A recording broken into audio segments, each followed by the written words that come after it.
Mari kakek ulah pira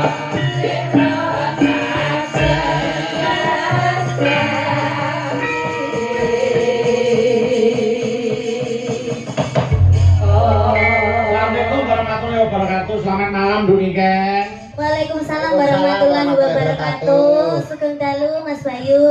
Iso melu ya sing didanguhi Mbak Niken kok iso. Wong awake iki wong Islam nek wong uluk salam ya dijawab kok iso. Apa kabeh nek uluk salam wajib dijawab? Lho, wong Islam nek wong uluk salam kudu dijawab. Enek salam sing gak wajib dijawab. Salam apa iki? Imam karo makmum pas takiyat akhir mari imam assalamualaikum makmum waalaikumsalam.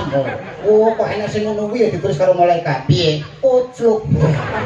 Mbak Niken. Iya Mas Bayu. Alhamdulillah bisa ketemu lagi, ketemu Iya, alhamdulillah Mas Bayu. Semoga Mas Bayu sehat selalu panjang umurnya. Amin. Tambah jembar atine, Amin. tambah sabar. Amin, Nduk. Wah, niki wae kula nderek jenengane nggih rati-rati sedih hasilnya. Lah kok susah ki ngopo? Aja sedih to, Nduk. Nggih kelingan napa Mbah Hanom kan wingi kan nate napa jenenge sanjang to teng kula. Anu tak anteni Nduk, mengke anu dolan ning gone Solo. Nggih, heeh. Kok dereng mriko. Nggih, heeh. Tapi dereng Bapak ya Nduk diapura. Sing penting donga ya Mbak Niken. Doa panjenengan sing disuwun. Nggih. Sipah ya Bapak ya ndongake panjenengan. Panjenengan ya saya kondang, saya laris. Amin. Semangat lagi ndongake Mas Yuda ya ngono saya kondang, saya laris. Amin. Lah, aku. Mbak Niken. Nggih Mas Bayu. Niki ujupe ngunduh mantu. Nggih, manten. Sampeyan ndongake apa ro mantene? Wong nek wis isih suci kaya Mbak Niken iki dongane mesti mandi. Nggih. Wong kulino ibadah kaya Mas Yuda dongane ya mesti mandi. Lah, aku. Mbak Niken ndongake apa kan? Oke, niki mantene namine sinten Mas Bayu? Jangkrik. Aku ibu aku mesti meneng. Mas Fahrul kali Mbak Feni. Oh, Mas Fahrul kali Mbak Feni. Semoga jadi keluarga yang Iki sudah tadi sudah foto sama saya. Iya, semoga menjadi keluarga yang sakinah mawaddah warahmah. Semoga berbahagia selalu, yang penting sehat selalu. Semoga cepat diberi momongan dan bisa terus sampai akhir hayat nyamat yang memisahkan. Amin. Ya mesti mandine wong kiai kulino prihatin. Nduk Niken. Nggih, dalam Mas Bayu. Kula wis ngantu-antu ketemu kapan melih karo Nduk Niken. Para pamriksa ya wis ngenteni Nduk Niken Salindri lho. Piye nek wis dinteni ya kudu diati-ati, suarane dijaga sing becik. Nggih to Mas Yuda. Saestu nggih wong Mbak Niken niku cara sak menika cara kembang nembe mekar-mekare, cara bintang nembe bersinar-bersinarnya. Jaga swara, jaga srawung. Nggih. Nek panjenengan srawung Seniman Sriwati kaya Ibu Waranggono kaca pengerawit wis pas. Nggih. Srawung karo Mas Yuda ya wis pas. Trep, Ya Pak. seniman ya kiai. Sing penting aja srawung iblis. Oke, laras-laras. Sapa kok enak wong jedok iki sapa kok? Oh. Piye to kowe iki maksudmu ya piye? Masuk kowe jak omongan, niki jak omongan mosok aku ora. Lah terus karepmu piye? Paling urip teko opo? Ora ketah piye ditekoki. Lah, ora ketemu. Oh, nggih. Nggih, Om Yudo, gimana Mbak Niken. kabarnya? Alhamdulillah kula pinaringan sehat. Alhamdulillah. Jenengan nggih sehat nggih. Amin, aku juga sehat Om Yudo. Nggih, dilancarkan segala urusannya. Pangestune ya Om Yudo. Nggih, pangestune. Aku mesti ndak mau ketemu sampe nih jadi ya aku kangen. Kangen.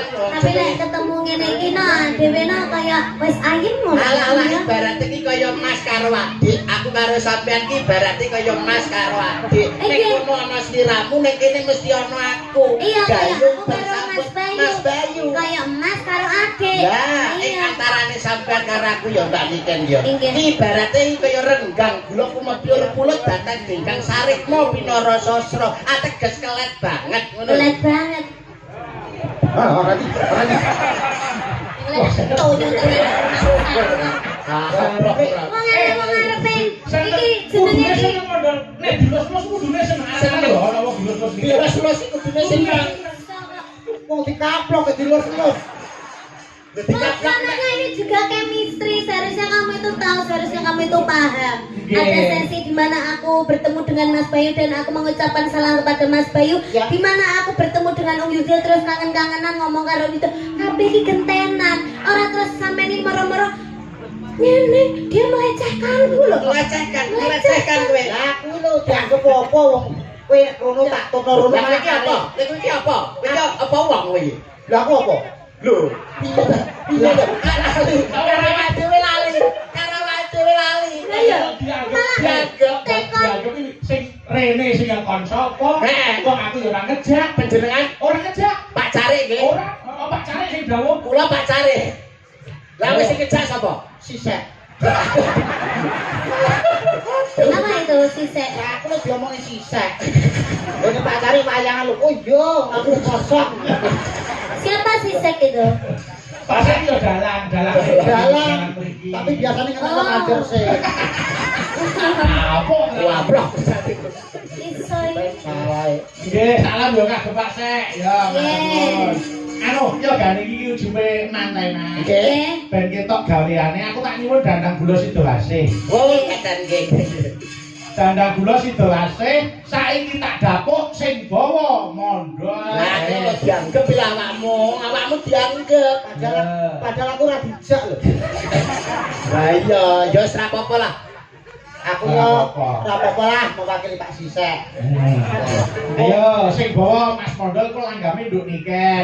Sing apik. Langgame Setya Tuhu. Yo, saiki Mas Mondol makili Mas Fahrul. Yo, ora bae-bae lho. Kowe dadi Mas Fahrul. Sama dadi Mas Fahrul, aku dadi Mbak Feni. Mbak Feni. Masa ngono? Ya. Oh berarti engko metu. Ya Mas Fahrul berarti mantel. Ora nganti ngono kuwi. Iki kan perumpama kita itu bermesra sebelum Mas Fahrul karo Mbak Feni iki menikah ngono lho. Pacaran sih. Cara Mbak Niken dadi Mbak Feni pantes. Lah iki cara dadi Mas Fahrul. Mas Fahrul sing pas loro tipes ngene lah. Iki bayake umpama. Umpama ya. Sampeyan diagem Jane apik. apa? Siramu ki renek ukurane gitu.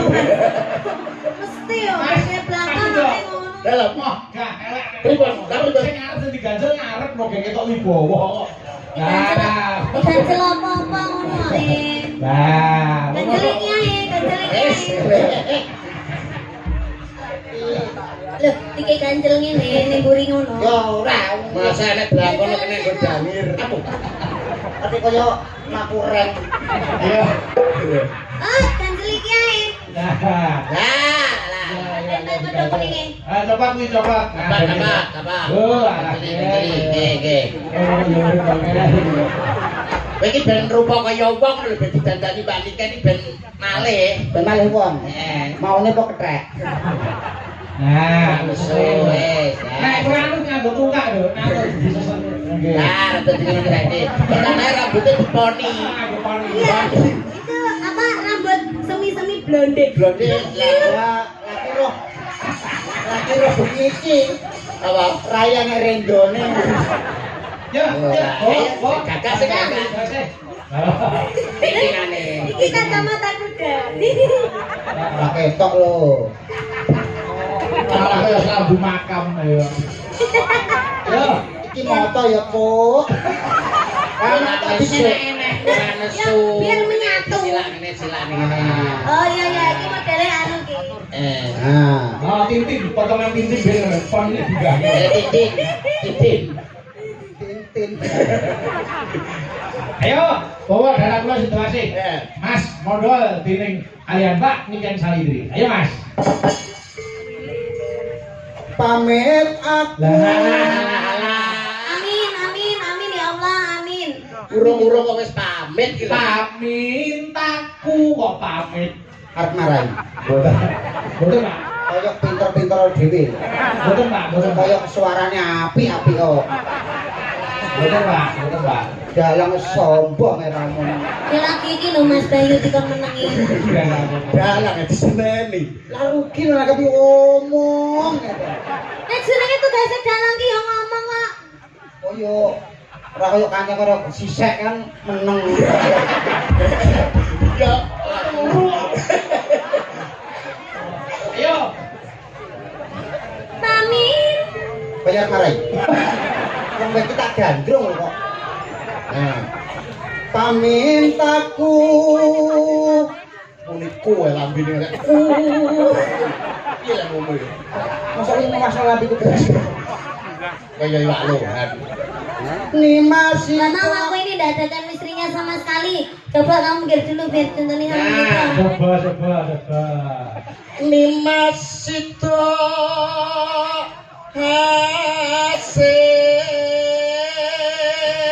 mustika ning jagat kaya-kaya ning donya ora ana wanita liya kang tak tresnani kejaba mung sliramu tresnaku karo sliramu tenan banget jare.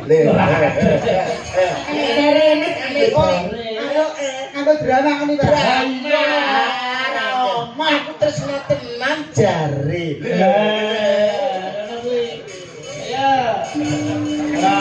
Jare. Omong sih. Jare. Ayo. Cahayu tenan jare. Teman-teman gak hilang. Piye rasane piye rasane? Rasane piye, Dok? Alah, sopek karo cah kowe. Ya galungan dek. Dodol apa ya? Nimas itu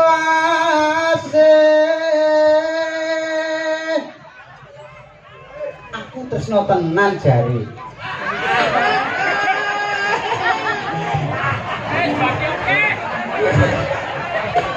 Bayar rol nek elek. Tak bumboni. Ben tambah sedep. Oh, mau tak tak dhewe. Ya balik Mas. Ayo sing kanan. Ayo. Ayo. Pamintaku Nimas itu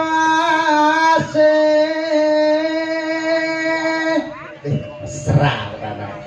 Katut runtut tansah reruntungan. Ya Kek, sabar dulu habis ini sampai rumah sakit kok. Ayo. Ora terne bae suntik to, Mbak. Gandrung ke rumah Ya sakit. nyapa, gandengnya ngono ada mau aku. Sing mesra, sing Gandeng mesra. ngene. Lah piye? Lho, sampeyan nek ketok do jiji ning gandeng ini lho, Mbak. Ayo sayang. Kucing ngopi ya, Dik. Ayo coba. Lah. Alah, Yayi, Nggih, Tangas. ono ing sakjroning Taman Makam Pahlawan. Taman Sari. Maka pahlawan iki mendebokmu iki. Taman Sari. Ono ing sakjroning Taman Sari kene siramu tak rumpun tak senengke atimu ya, Yayi. Lah.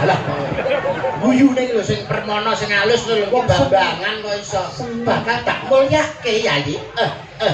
Ngono. Aja dawa-dawa. Telu wae. Elek. Yayi, siramu bakal tak mulyake. Apa panjalukmu bakal tak udaneni?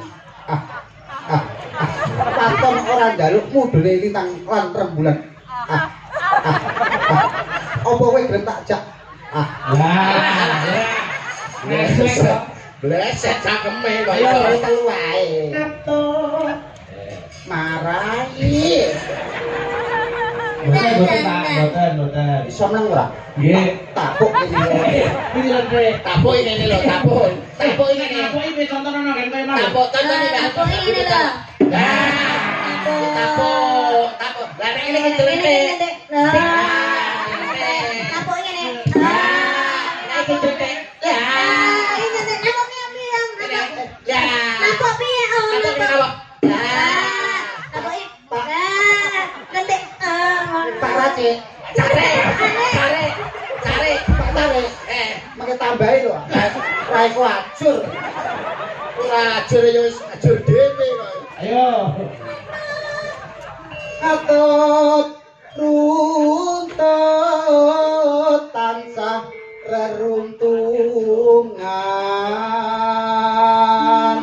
Wis ora usum Covid lho ya. Iya. Wis ora usum corona, ora usum Covid. Tidak Nyapa lho social kowe iki kok distancing. Cik, gawe masker iki nyapa? Kok dicopot to maskermu iki? Iya. Aku masker so. Lah putih-putih pro masker. Iki untu, Cuk. Arep ngarani prongos iki kok. Ya ora kok. Kuwi jane ora merongos. Kan apa, Mas? Ning raine kemunduran.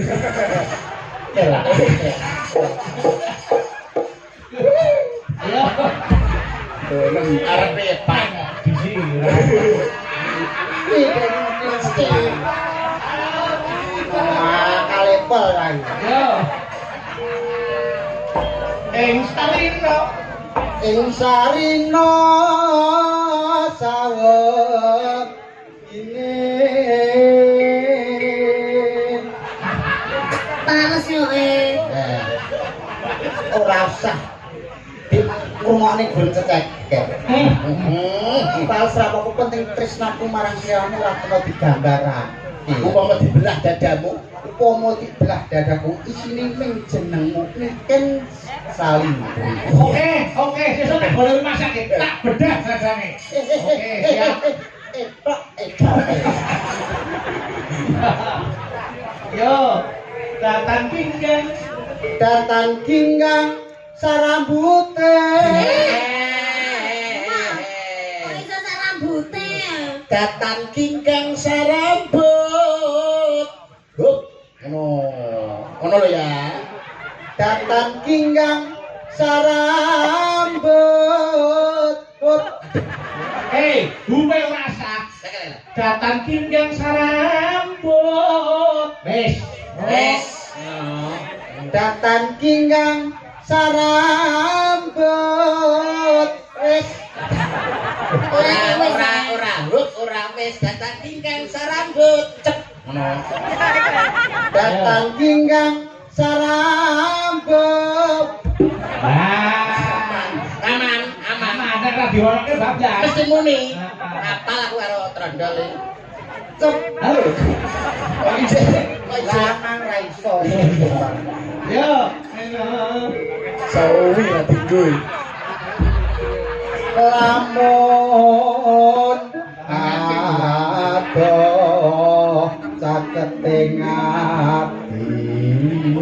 Dilarang ngancing ya. Dilarang. Cedak. Yen cedak tansah mulat. Gregel saya. Tapi aku tidak terima. Gak sakit, Pak. Soalnya DE lo lek nyanyi lo Om Yudo. Nggih. DE lek nyanyi lek orang madhep aku kok. Ngadepe ning Madhep nikah. iki. Heeh. Kamu madhep sini enggak boleh. Iku iso nangis. Iki lho nyapa kok malah nangis sih lho. Kok ditanggap larang-larang karo pacare kaya. Yo, tutuke. Ayo. Asik. Aku wis prostat. Kok jaluk iki lah. Wis ganti tiyang iku pangkat jaluk. Tutup nang ilmu dilarang jone. Ya, ngancing dong. Tapi sampean sing gandrung gede, Mbak. Ini lho gandrung lho. Gandrung lho. Welek yo wajahe lek ngancing. Kurang anjing yo saya. Madhep rene lho, wong ganteng itu yang ini. Apa tutupnya gimana? Sido. Asik. Sita asik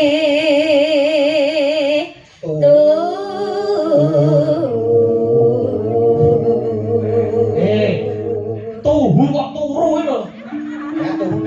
ya turu. Oh iya iya. Ayo Mas Rodo lagi. Ayo bagi aku. Mumpung wis perasaan. Udah. Ayo. Pindo. Pindo mimi. Ayo. Pindo mimi hamimi oh. Pindo mimi hamil tuna. Mimi tuna ya cik butuh mimi.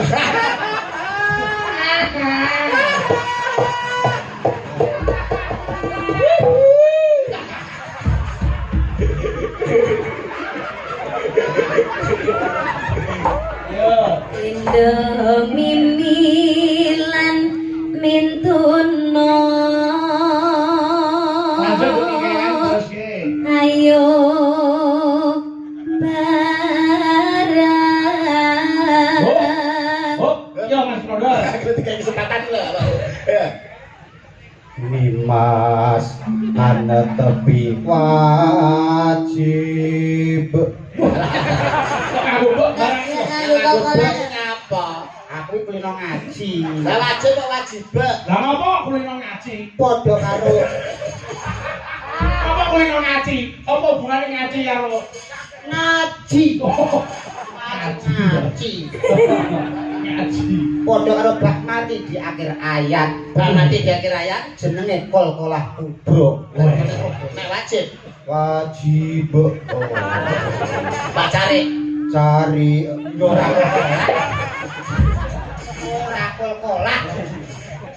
ayo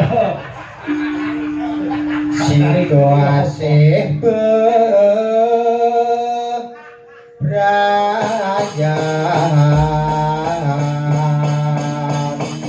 yo langgame setia tuhu yo kayu nduk nike monggo diaturke monggo ayo aku kang setya satu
Nongeng kok aku nyapa musuh wong wedok kok donya.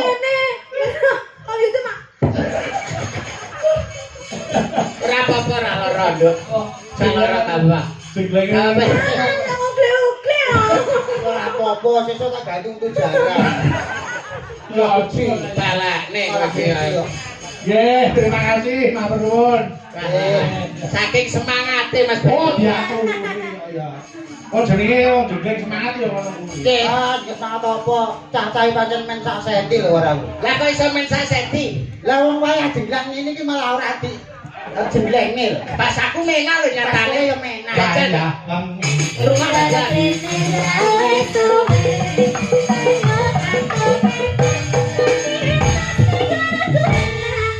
Enak ngono lho Pak. Ayo jane kan ngono menak. Lah kowe jajal ta? Ayo. Waya mengilu awi suwe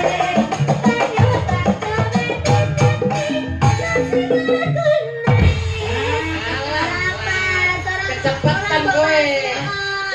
Kecepatan rada ngenteni. Apa ngenteni? Iya. Oh, ya wis. Ayo coba. Wayah mengilu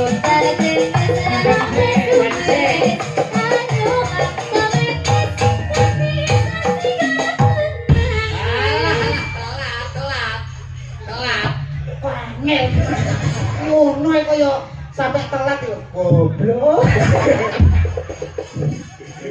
Surasa gelo. Rasa gelo. Wah, jole. Tak tambani. Ana jole.